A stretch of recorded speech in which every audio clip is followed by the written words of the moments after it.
how difficult these cases are, how emotional they are, how time-consuming they are, and how much energy they take.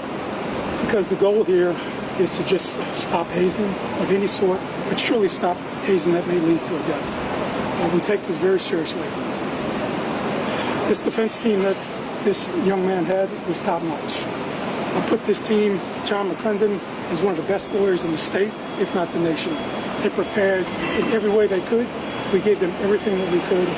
The jurors, this is the case I would not want to be a juror on. Very, very emotional, young kids, technology, phones, lack of evidence, things cleaned up, toxicology, autopsy, they had it all. And all in a very short period of time, with a lot of young kids that are 18 years old at the time. For them to have to weigh this, then they did. And they started with innocence, and they went to work their way back through proof beyond a reasonable doubt, and they returned their verdict. And we believe that the verdict is sound. We would respect the verdict whichever way they would have come back. But my hats are off to these men and women and the alternates of the jury. I'd rather be the DA than be a juror in this case. And I just want to again congratulate the parents for taking the high road in everything that they do. And Morgan and Adam, I mean, it's just unbelievable the work that they put into this case and how they dedicated themselves. And I have great employees, and we have a great district attorney's office because of men and women like them, the investigative staff, the FBI, Secret Service, everyone that helped us with the telephone.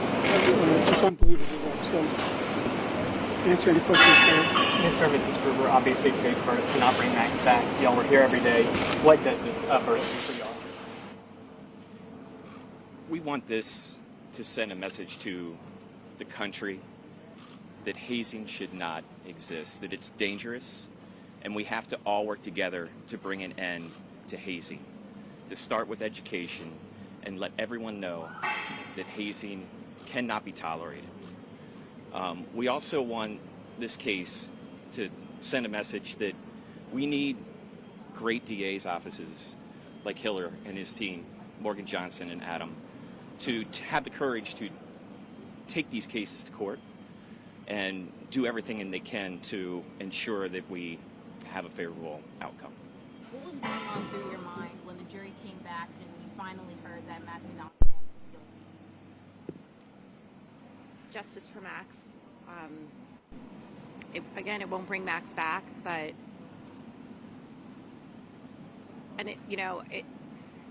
it's not something we're ever going to be happy about, but at the same time, it's justice for our son and for the man who caused his death. What does it tell you that the jury came back so quickly? Do you think that sends a message? I don't know. There's really no rhyme or reason to judging how quickly or slowly juries take. It's up to the individual juror and the evidence that's presented to them and how they weigh that evidence. And once all six agree on a verdict, then they have a verdict. So that's apparently what happened in this case. Morgan, obviously today's closing arguments right now after, dealing with this case for over a year. Well, when I initially came to this case, the Groovers had worked hard to pass the Max Groover Act. And I think just seeing how they have handled themselves in this situation, I would hope that if I ever had this tragedy happen to me and my son, I would have the grace and the grit that they have had dealing with this.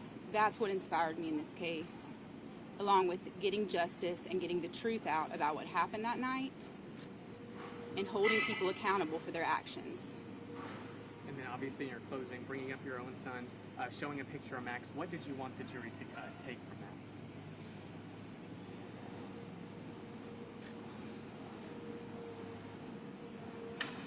I want them to understand that Max is a victim and it could happen to any of our children. And this was no fault of his. What do you think Max or Matthew Knoxman deserves? Now, what would you like to see as far as the sentence? I mean, sentencing is up to the judge. The court, surely the family, Max's family, will testify and give their statement as to what they think.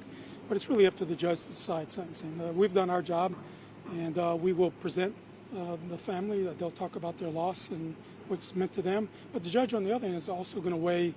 He heard all of the testimony. So this judge now has firsthand view of exactly what happened. He'll make his own assessment from what he believes his involvement was. Also, same thing with regard to the other defendants. This judge has now heard it all. So, I have no ill will against this defendant. He's got a fine family, as you could tell, well-educated young man, and it's just we have to deal with the facts that we have, and we'll let the judge make that decision. Mr. and Mrs. Gruber, where do you guys go from now? Go from here? We go back to our family, and we continue to try to bring an end to hazing. Going off of that, obviously, I mentioned not easy for you all to be here the past 7+ days. What was it like? Obviously, we can't be in your shoes, but to sit there day in and day out for every second of testimony, up and then getting to this point today. Having to relive that night over and over is extremely emotional. It's very difficult, and it's hard to put into words just how painful it is. It's just grueling. It's grueling to just have to keep reliving it over and over again, and you can just picture Max throughout that night and in the morning, and it's visuals you don't want to have. So why keep doing it? Why keep reliving it? What made it worth it? Because, like we say, we'll keep telling Max's story over and over and over again if it will change one person's mind about hazing and ending hazing and putting a stop to hazing, because hazing needs to end. Hazing kills. Hazing severely injures people psychologically and physically. So Max's story is what we use to hopefully change people's mind about why it needs to end. Thank you all very much. We appreciate it. Thank you. Thank you all.